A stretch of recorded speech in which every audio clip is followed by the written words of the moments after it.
Nous sommes le 1er mars 1811. Un froid glacial plane sur le Caire, prémonition du changement. La ville bourdonne d'une énergie nerveuse. Un sens de l'occasion masque un dessein plus sombre. Au plus profond de l'ancienne citadelle, Muhammad Ali Pacha se prépare pour une grande cérémonie. Il a invité les beys mamelouks, les hommes les plus puissants du pays. Ce devait être un moment d'honneur, une démonstration publique d'unité. Avant le départ de son fils, Toussoun Pacha, pour une campagne en Arabie, les mamelouks, fiers et resplendissants, répondent à l'appel, ignorant qu'ils marchent vers leur propre anéantissement. Ce jour sera commémoré non pour la célébration, mais pour le massacre brutal. Une tache indélébile de sang et de trahison. Pour comprendre la tragédie du 1er mars 1811, il faut d'abord comprendre qui étaient les Mamelouks. Leur nom, celui qui est possédé, révèle des origines uniques. Ce n'était pas une aristocratie native, mais une caste militaire. Composée de garçons circassiens, géorgiens ou turcs, achetés comme esclaves. Amenés en Égypte, convertis à l'islam, formés avec rigueur. Équitation, épée, art de la guerre. La force de cavalerie la plus redoutable du monde islamique. Affranchis mais farouchement loyaux à leur maître. Une fraternité qui transcendait les liens du sang. En 1250, ils fondent un sultanat sur l'Égypte et la Syrie. Ils arrêtent les Mongols en 1260. Intégrés par les Ottomans, ils gardent terre, impôts et troupes. En 1798, les carrés français brisent la cavalerie mamelouk aux pyramides. Leur aura d'invincibilité s'effondre. Muhammad Ali surgit dans le chaos du retrait européen. Trois forces se disputent, le Caire. Les Mamelouks sous-estiment l'outsider. Ils gagnent savants et corporations, promet l'ordre. Leur fierté les aveugle à une menace méthodique. Ils incarnent un monde nouveau, modernisé. Le dernier obstacle à abattre, les Mamelouks. Le théâtre, la citadelle de Saladin, symbole d'autorité. L'hospitalité masque une trahison planifiée.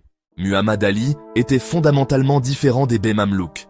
Non issu d'une lignée martiale, mais d'un pragmatisme visionnaire. Il vise un État centralisé, puissant, indépendant, une armée loyale, une bureaucratie efficace, un monopole de la violence. Incompatible. Féodalisme, privilèges et armée privée. Il tente tout, conclut que la classe doit disparaître. La campagne d'Arabie sert de prétexte et de couverture.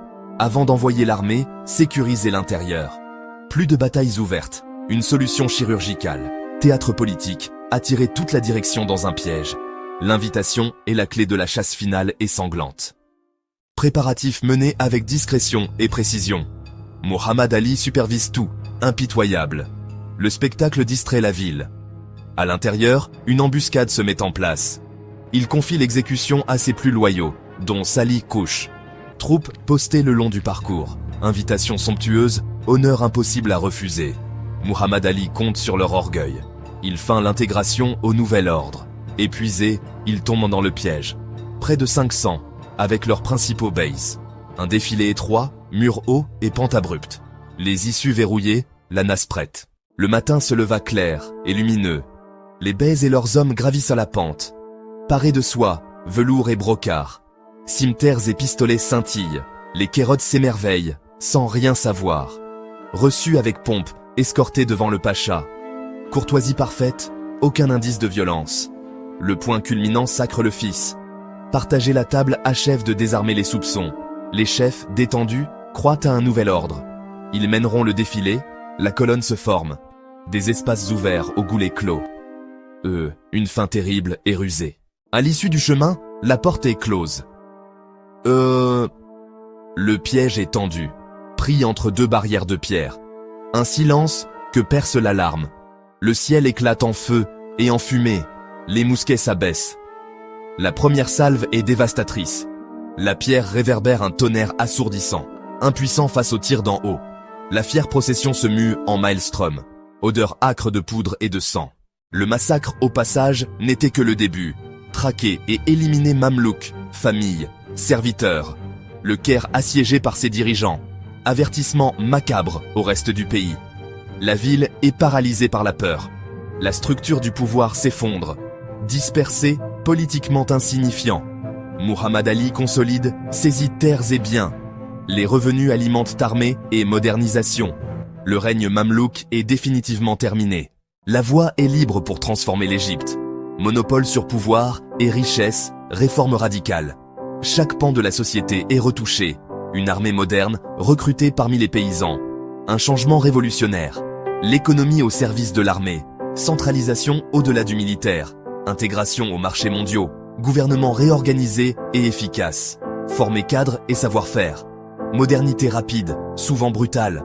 Un empire personnel, puis frein européen. Jusqu'à 1952, un État fort et une armée puissante. À la citadelle, l'histoire du massacre plane comme un fantôme. Le couloir en pente témoigne en silence. Les pierres semblent garder le souvenir. Naissance sanglante d'une ère, fin de l'ordre médiéval. Un tyran impitoyable et un fondateur visionnaire. Mal nécessaire ou despotisme? Le verdict reste ambigu. Une classe guerrière hors temps, balayée par l'histoire. Entre chevalerie rêvée et oppression réelle. Un mythe fondateur, prise, consolidation et légitimation du pouvoir. L'avenir se bâtit souvent sur des fondations de chagrin et de sang.